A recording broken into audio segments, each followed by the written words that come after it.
Hello friends, it's time for another episode of the Animal Nerd Podcast. Welcome, or welcome back if you're a regular here. I'm your host and gay best friend, and I am so happy that you're here. Today I've got another historical story for you because there are so many wild stories about animals from the past that seem to have never made it into the history books, and as ever I'm here to tell you all about them, like a really unprofessional, unqualified history teacher. Are you excited? Although having said that, I'm not entirely sure if I can truly categorise this as a historical one, given that it took place in the 1960s.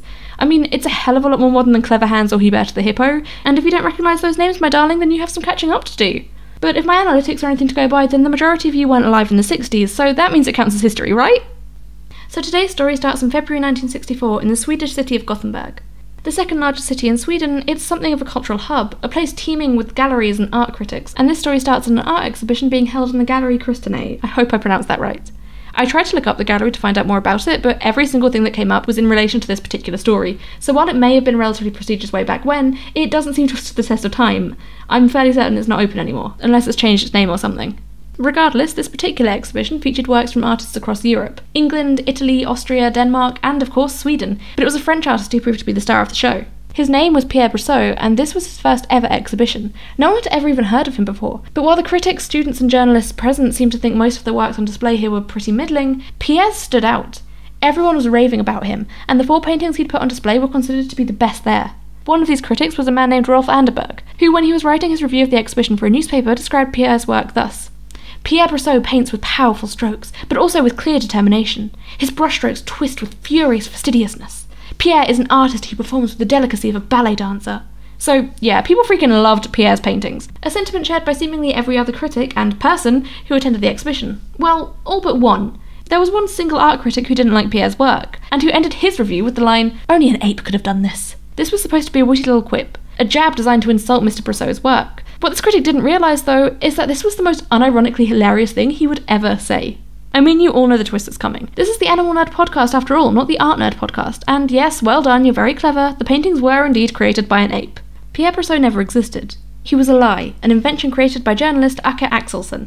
Akke, or Dakke as he was apparently nicknamed, wrote for a local newspaper, and frankly, he was fed up. At this point in time, abstract art was the big new thing. It was everywhere and people couldn't get enough. Well, most people couldn't get enough. Others hated it with a burning passion, seeing it as an insult to true art, just people slapping paint about randomly and pretending it held depth, and Dakke seemed to be one of these such people, so much so that he decided to put Gothenburg's best art critics to the test. Could they actually tell the difference between a piece of abstract art created by a human and the random, meaningless paint strokes of an ape? Well, by this point I think we all already know the answer to that. I mean, delicacy of a ballet dancer is pretty high praise. And actually, when Dakke first came forward to reveal his hoax, the critic who'd given Pierre Brassau that glowing review didn't retract it. No, he doubled down and said that it was still the best painting in the exhibition, even if it was done by a chimp. I don't know if he actually thought that or if he was just trying to save face, but either way, I genuinely love it as a response. But enough about the humans. Let's talk about the ape, because let's be real, that's the only reason we're here. The ape in question, the artist formerly known as Pierre, was a 4-year-old chimp named Peter. More specifically, he was a West African chimpanzee, or Pandroglodytes virus for the scientific name nerds in the audience. I know you're out there. And he lived in Borås Zoo Park, which is a zoo that was only founded in 1962, only 2 years before Peter made his debut as Pierre Brassau. I couldn't find any kind of information about Peter's life before the whole Pierre thing. I don't know where he lived before he ended up at that zoo. I also don't know whether or not he was born in captivity or wild caught, but given that this was the early 60s, I'd assume it was the latter, unfortunately. Most zoo animals back then were captured in the wild and shipped off to whatever zoo wanted them, and that's for a number of reasons. Most people didn't have any kind of ethical qualms about taking an animal from the wild and forcing it to live the rest of its life in captivity, unlike now where people are pretty unanimously against it for obvious reasons. And people also didn't seem to consider that taking animals from the wild could harm the wild populations of them. There were absolutely some people in the 60s who were aware of the negative impact humanity was having on the planet and were trying to get things to change, but they were only a tiny, tiny minority. Thankfully now we have a lot more understanding of the world's ecosystems and how easily damaged they are, which allows us to do more to protect them. And finally, back then it was pretty much the only way to easily get animals, especially the larger, more impressive species. No one really knew how to properly look after animals like these back then, and as a result, they often didn't live very long, and when they did, they certainly weren't thriving, and as a result of that, it was near impossible to get most zoo animals to breed. So if an establishment wanted new animals, it was a lot easier to just pay someone to go catch you one from the wild. Obviously things have changed a lot since then, and thank goodness. Most wild animals are protected, although poachers will still sometimes steal the babies of a certain species to sell on as illegal pets, and that's one of the threats that wild chimps are facing these days. Chimpanzees as a whole are classified as endangered by the ICUN, and the western chimpanzee, the subspecies that Peter belonged to, are listed as critically endangered.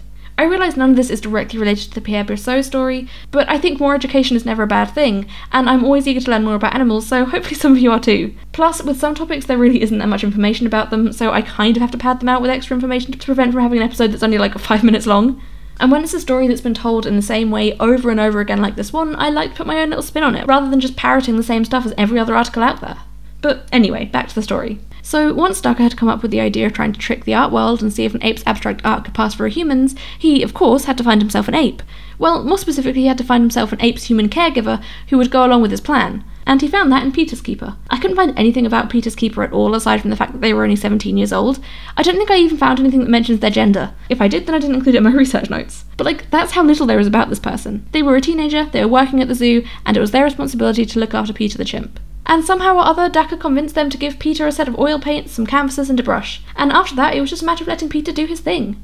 Except Peter's thing wasn't painting. He seemed to have no idea at first what he was supposed to do with the art supplies he'd been presented with, which isn't really surprising given that he was, a chimp. And last time I checked, painting masterpieces isn't something they generally do in the wild. No, instead, Peter's thing turned out to be eating the paints. I mean, I guess you can't really blame him. They're brightly coloured like fruit, so I can kind of see why that would be his response.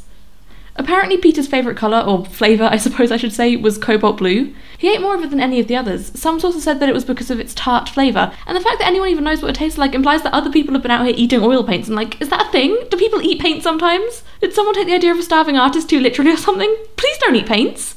Most sources talk about the cobalt blue thing as though it's just a cute little anecdote, and yeah, it is, until you realise that cobalt blue is straight up toxic. The reason it's called cobalt blue is because it contains the chemical element cobalt, and cobalt is toxic if ingested or inhaled. According to drugwatch.com, symptoms of high cobalt levels in your blood can cause heart problems and heart failure, depression and other mental illnesses, visual impairment to the point of blindness, cognitive impairment, nerve problems, thyroid problems, auditory problems including tinnitus and deafness, skin rashes and blood thickening.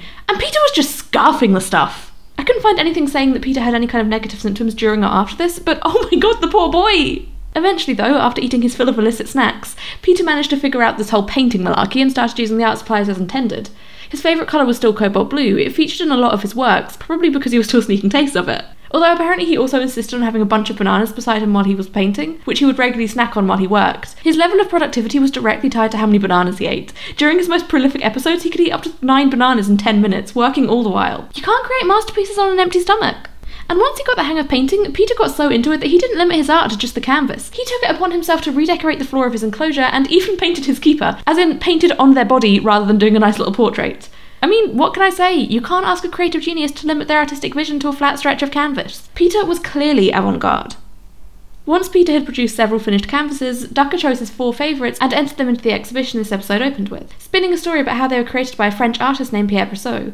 Pierre is the French version of Peter, and while I couldn't find any reliable sources for the origin of Brassau, I did see it suggested online that it could have been chosen because it sounds similar to Boros, the zoo Peter was being kept in. Either way, when Peter's works went on display, no one questioned Pierre's identity, and no one even suspected that Pierre was anything other than a human. Well, except for that one reviewer, I suppose, but he'd intended that line as a joke. I don't think he seriously thought that it was actually the work of an ape. And as this is an audio-only podcast, I obviously can't show you any pictures of Peter's work, unless you're listening to this via YouTube. We're hosted on the channel at The Little Rescue Zoo if you want to come over and check it out. So instead, I'm going to try and describe the paintings to you. And honestly, while I respect abstract art as a genre, I don't think that's the right word, but you know what I mean. These paintings are not great. I mean, if someone handed me one and said, "This is what my 3-year-old child did," I wouldn't question it. They're just splotches of colour, really. One painting predominantly features his beloved cobalt blue alongside black and white, with a couple of burgundy elements. 2 other paintings feature mostly shades of red and orange, one on a white background and the other on a darker one. The final painting is on an orange canvas and seems to be the most colourful of all. I can make out green, blue, purple, pink, although it's also kind of the messiest of them all in my opinion. There's several spots where the colours are mixed into that awful swampy shade you get when you combine too many different coloured paints together. I wouldn't necessarily describe any of them as good, but at the same time, I can kind of see the appeal in a weird way. At least some of them. I don't know, maybe I've just been staring at them for too long, but I can kind of see why someone who's super into abstract art might be interested in them, I guess. I'm still not sure how anyone took it for the work of an adult though, or why so many people seem to think that these were the best at the exhibition. Maybe all the other ones on display were just even worse, I don't know. I can only imagine Ducker's glee when reviews of the exhibition started pouring in, and Pierre's work was so unanimously praised. He'd certainly achieved what he set out to do, and it wasn't long after that he decided to reveal the truth behind Pierre Brassau's identity. But like I said, some reviewers stood by their praise of Peter's work even after they knew the truth, maintaining that even if it was the work of a chimp, it was still the best stuff there. I feel kind of bad for the other artists who were displaying at that exhibition. Imagine pouring your heart and soul into your craft, only to be told that a 4-year-old chimp who couldn't even tell the difference between paint and food was better than you. Freaking brutal, I'd never be able to paint again. One of Peter's paintings eventually sold for $90, which is the equivalent of about $280 in today's money. Unfortunately, none of the sources I found were super clear about whether or not this painting sold before or after the truth about Pierre's identity was revealed, but based on context clues, I'm guessing it was before. The other 3 paintings were also sold eventually, but in those cases it was definitely after the true artist was known. And personally, I'd rather buy a painting by a chimp than a human, especially if it had such a great story attached to it. The whole Pierre debacle certainly caused a stir at the time, but for the most part it died down pretty quickly. People went on with their lives, abstract paintings continued to be popular in the art world, and for the most part people just seemed to forget about the whole thing. I don't think Peter was ever given painting supplies again after he'd produced enough for the exhibition, which in a way is kind of a shame since he seemed to enjoy it, but then again it's probably for the best given his propensity for eating poisonous paint. The public's interest in Peter seems to have been so short-lived that I couldn't really even find anything about his life after all this happened. All I could find mentioned was that in 1969, 5 years after his stint as Pierre, Peter was transferred to Chester Zoo here in England, where he would remain for the rest of his life. I don't know what his life here was like, if he ever became a father, how long he lived, nothing. So until I know better, I'm going to assume that he lived a long and happy life, and that the other chimps all looked up to him because of his fame in the art world. I'm sure chimps really have an understanding about that kind of thing and care about it, definitely. But what happened to Pierre's paintings, I hear you ask? Oh, you didn't actually ask? Well, tough, I'm going to tell you anyway. It's in my script now. I'm fairly certain the ones he produced that weren't considered good enough for the exhibition would have just been binned, leaving those 4 the only ones remaining. 2 of them I couldn't find anything about. I'm guessing they're probably still held by private collectors or something. I'd imagine they still exist. But 2 of them, despite being originally sold, eventually ended up back in the hands of Forest View Park, where to this day they hang in one of the offices there as a tribute to their most famous resident, and apparently if you make an appointment with the zoo's staff, you can see the paintings yourself. I don't know if anyone listening to this lives in the area or is planning to visit there soon, but if so, why not try? And then send me a picture. There's been a couple of different episodes now that have things you can still go and see. I feel like I need to put together some kind of animal nerd podcast scavenger hunt or tourist guide or something. Hubert, the hippo's mounted remains in South Africa, Pierre Brassau's paintings in Sweden. If only I had the money to travel. I wonder where the show will take us next. There's only one way to find out, and that's to subscribe so you never miss an episode. They come out every single Tuesday, and can we all please take a moment to appreciate that segue? So smooth. And yeah, that's the story of Pierre Brassau / Peter the Chimp. Thank you so much for listening, and if you enjoyed this episode and you haven't already, please subscribe to the show on whatever platform you're listening to this on and leave us a review, or like the video and drop a comment if you're listening via YouTube. The engagement really helps push this out to more people, and as you'll know if you've listened to the show before, 100% of proceeds from this show are donated to the Little Rescue Zoo Animal Sanctuary, and the more people who listen, the more money we can make and the more animals we can help. So anything you can do to help get the podcast out there is really, really appreciated, both by myself and the entire Rescue Zoo team, not to mention all of the rescue animals there.